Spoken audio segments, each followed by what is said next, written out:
नमस्कार, आपण पाहता थेट वार्ता आणि मी आहे राजेंद्र शेंडे। आज आपण जाणून घेणार आहोत डॉक्टर बाबासाहेब आंबेडकर यांच्या आयुष्यातील सन 1956 या वर्षातील महत्त्वाच्या घटना, त्या देखील तारीखवार।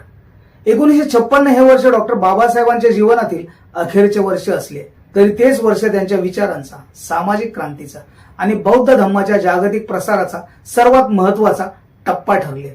चला पाहूया संपूर्ण घटनाक्रम।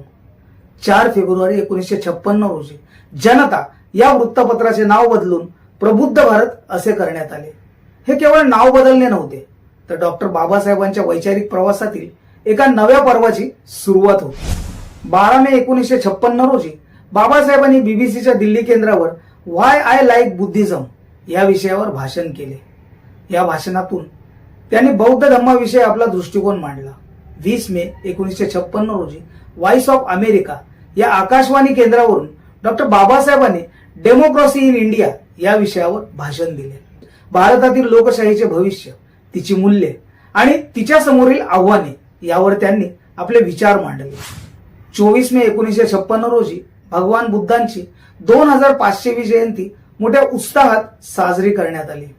बुद्धांच्या विचारांचा जागतिक स्तरावर गौरव होत असताना बाबासाहेबांचे बौद्ध धम्मावरील कार्य अधिक वेगाने पुढे जात होते। जून 1956 पीपल्स एज्युकेशन सोसायटीचे Siddharth college of law Mumbai येथे सुरू झाले।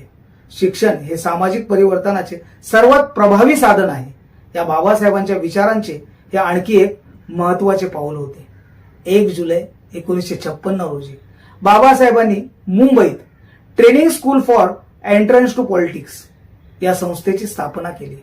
देशाला अभ्यासू, तत्वनिष्ठ आणि सक्षम राजकीय नेतृत्व मिळावे हा या संस्थेमागील उद्देश होता। सप्टेंबर 1956 शेड्यूल कास्ट फेडरेशनच्या बैठकीत बाबासाहेबांनी रिपब्लिकन पार्टी ऑफ इंडिया स्थापन करण्याचा मनोदय व्यक्त केला। ही घोषणा भारतीय राजकारणातील महत्त्वाची घटना ठरली। 14 ऑक्टोबर 1956 भारतीय इतिहासातील सुवर्ण दिन। महास्थवीर चंद्रमणी यांच्या हस्ते नागपूर येथे डॉक्टर बाबासाहेब आंबेडकर आणि डॉक्टर माई आंबेडकर यांनी बौद्ध धम्माची दीक्षा घेतली।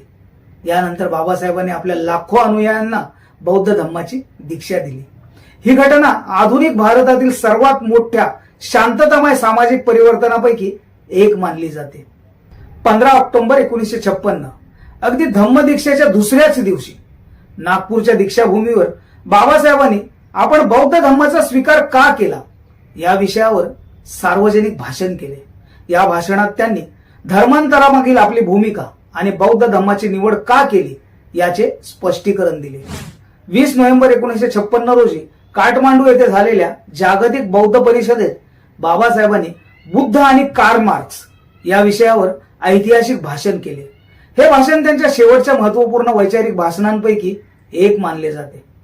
2 डिसेंबर 1956 दिल्लीतील अशोक विहार येथे झालेल्या कार्यक्रमात तिबेटचे धम्मगुरू दलाई लामा यांनी डॉक्टर आंबेडकरांचा गौरव केला। ही बाब त्यांच्या कार्याला मिळालेल्या आंतरराष्ट्रीय सन्मानाची साक्ष देणारी घटना होती। 6 डिसेंबर 1956 रोजी दिल्लीतील 26 अलीपूर रोड येथील निवासस्थानी डॉक्टर बाबासाहेब आंबेडकरांचे महापरिनिर्वाण झाले। या दुःखद बातमीने संपूर्ण देश शोकसागरात बुडाला। 7 डिसेंबर 1956 रोजी बाबासाहेबांचे पार्थिव मुंबईत अंतिम दर्शनासाठी ठेवण्यात आले। राजगृहापासून प्रचंड महापरिनिर्वाण यात्रा निघाली।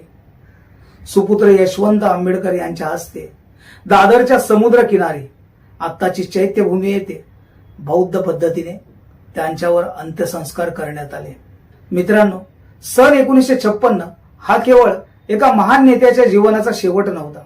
हे वर्ष प्रबुद्ध भारत पासून सुरू होते, रिपब्लिकन पार्टी ऑफ इंडियाच्या संकल्पनेतून पुढे जाते, धम्मक्रांतीने इतिहास घडवते आणि 6 डिसेंबरच्या महापरिनिर्वाणाने एका युगाचा अंत करते।